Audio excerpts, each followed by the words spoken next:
अस्सलाम वालेकुम friends, I hope you are doing well. So आज जो है मैं आपको प्रोटीन की केमिस्ट्री पढ़ाने जा रही हूँ। ठीक है। सो प्रोटीन सबसे पहले तो हम पढ़ते हैं कि प्रोटीन क्या है। Protein are most abundant class है किसकी, ऑर्गेनिक कंपाउंड की। तो ये तो एमसीक्यूज आता है कि most abundant class of organic compound is known as protein. ठीक है। Protein are polymer of amino acid. ये आपको मैंने लास्ट वीडियो में बताया था कि प्रोटीन क्या है, पॉलीमर है किसके, अमाइनो एसिड। मतलब जो अमाइनो एसिड है वो क्या है, अमाइनो एसिड और मोनोमेरिक यूनिट है। मोनोमेरिक यूनिट मतलब बिल्डिंग यूनिट्स हैं, बिल्डिंग ब्लॉक्स कह लें, जिससे मिलके जैसे एक इमारत जब हम खड़ी करते हैं तो हम ईंटों को जोड़ के इमारत बनाते हैं ना।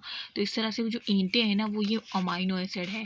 ठीक है। मतलब ये हमारी ईंट है अमाइनो एसिड, फॉर एग्जांपल ये हमारे बिल्डिंग ब्लॉक्स हैं अमाइनो एसिड।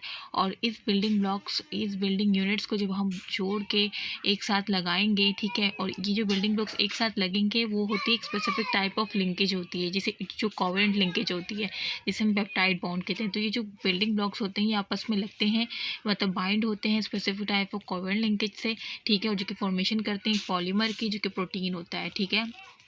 तो इस तरह से ये कह रहे हैं कि प्रोटीन और polymer of amino acid.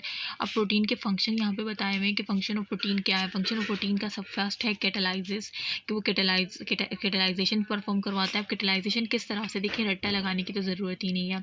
Enzyme आपने पढ़े, एंजाइम प्रोटीन इन नेचर होते हैं, तो वो क्या करवाते हैं, वो रिएक्शन को कैटालाइज करते हैं। तो इसका मतलब प्रोटीन का एक फंक्शन क्या है कि वो कैटालाइसिस परफॉर्म करवाता है।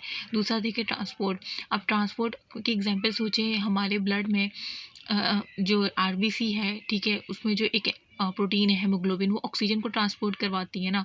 इसका मतलब मैंने कहा कि आरबीसी के अंदर एक प्रोटीन है हेमोग्लोबिन, जिसका काम है ऑक्सीजन को ट्रांसपोर्ट करवाना। इसका मतलब वो जो हेमोग्लोबिन है वो प्रोटीन इन नेचर है। तो प्रोटीन का काम क्या हुआ, ट्रांसपोर्ट में हो गया।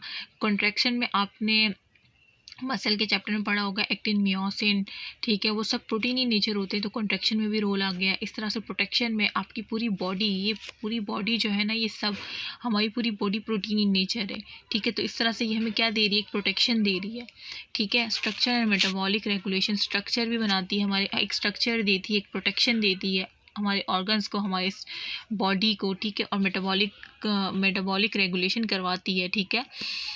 सो ये प्रोटीन के फंक्शन थे, और ये वही लिखा हुआ है कि amino acid monomeric unit of building units या ब्लॉक्स कह लें ऑफ प्रोटीन के। ठीक है। जो कि ज्वाइन होते हैं by specific type of covalent linkage. आपको पता होनी चाहिए कि जो पेप्टाइड बॉन्ड है, covalent linkage known as peptide bond. Peptide bond तो सबको पता होगा, लेकिन इसको कोई बच्चों को पता नहीं होता कि एक कोवेलेंट लिंकेज है। ठीक है। तो यहाँ पे मेंशन कर दिया है। अच्छा, तो ये प्रोटीन का हो गया। अब उसके बाद अगर मैं इंशाल्लाह नेक्स्ट जो है मैं आपको फिर प्रोटीन का आगे जो फर्दर क्लासिफिकेशन है वो मैं इंशाल्लाह पढ़ाऊँगी।